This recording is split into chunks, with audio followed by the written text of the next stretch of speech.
அசைத்திடவே நான் மறந்தேன். சுவாசமாய் என்னுள்ளில் நீ வந்தாய், வாசமாய் என்றும் நீ எனில் நின்றாய். உன்னை பிரியாமல் நான் வாழ்வேன், உந்தன் திருநெஞ்சில் நான் அயர்வேன்.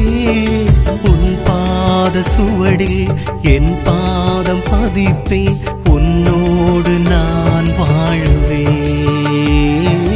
என் வாழ்வின் பொருள் காணுவேன்.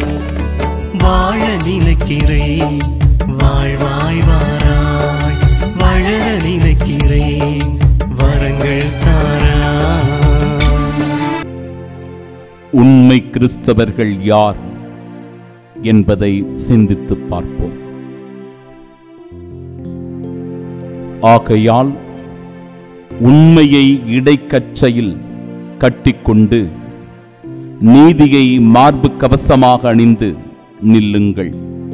அமைதியை அருளும் நற்செய்தியை அறிவிப்பதற்கான ஆயத்த நிலையை உங்கள் காலில் மிதியடிகளாக போட்டுக்கொள்ளுங்கள். எந்த நிலையிலும் நம்பிக்கை எனும் கேடயத்தை பிடித்துக் கொள்ளுங்கள். அதை கொண்டு தீயோனின் தீக்கணைகளையெல்லாம் அணைத்துவிட முடியும். எபேசியர் 6:14 முதல் 16 வரை உள்ள இறைவார்த்தைகள். கிறிஸ்தவ வாழ்வு சவால் நிறைந்தது.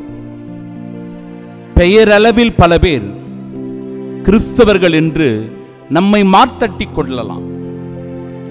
இதனால் உண்மை கிறிஸ்தவர்களாக வாழ்வது என்பது நிச்சயம் ஒரு சவால்தான்.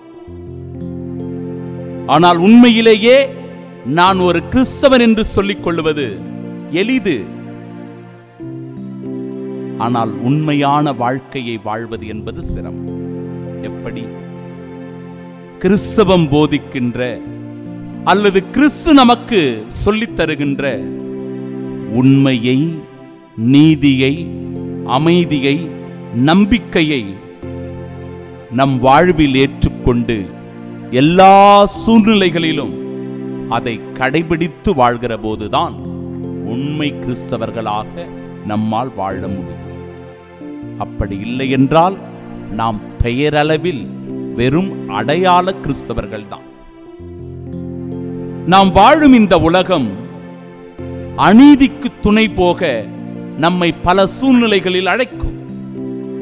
உண்மைக்கு எதிராக பொய் சாட்சி சொல்ல நமக்கு விலை பேசும்.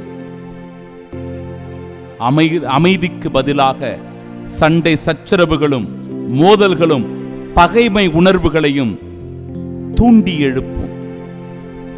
மாறி வருகிற இந்த உலக சூழ்நிலையில் என் அன்பு சகோதரர்களே, சகோதரிகளே, மாறி வருகிற இந்த உலக சூழ்நிலையில் தீவிரவாதமும் நாத்திகமும் நம்முடைய வாழ்க்கையை சின்னா பின்னமாக்கிவிடும். இறைவனிடமிருந்து நம்மை திசை திருப்பிவிடும். நாம் தான் கவனமாக இருந்து செயல்பட வேண்டும். சில நேரங்களில் எவ்வளவுதான் நாம் கவனமாக இருந்து செயல்பட்டாலும் கூட பிரச்சனைகள் வரத்தான் செய்யும், சோதனைகள் இருக்கத்தான் செய்யும், கஷ்டங்களும் துன்பங்களும் நம்மை வாட்டி வதைக்கும். மனம் தளர்ந்து போகாதீர்கள், மனமுடைந்து போகாதீர்கள். இதோ நற்கருணையில் எழுந்தருளி இருக்கிற இயேசுவின் மீது முழுமையான நம்பிக்கை கொண்டு செபிப்போம். ஆண்டவரே, இயேசுவே, எவ்வளவு பிரச்சனைகள் போராட்டங்கள் எங்கள் வாழ்வில் வந்தாலும் உண்மை கிறிஸ்தவர்களாக வாழ வேண்டும் என்பதே உமது திருவுளமாயிருக்கிறது.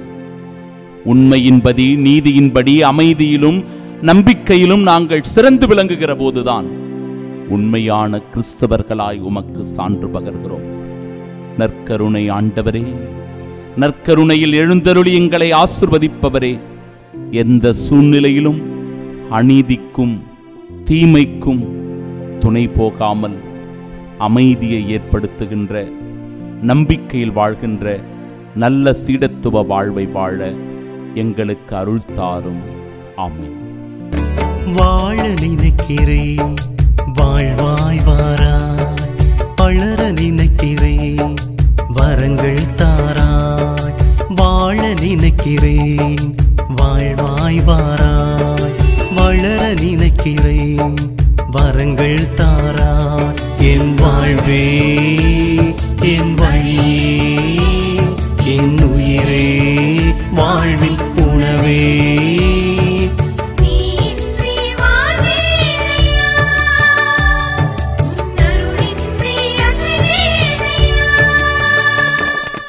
வாழ நினைக்கிறேன் வாழ்வாய் வாராய், வளர நினைக்கிறேன் வரங்கள் தாராய்.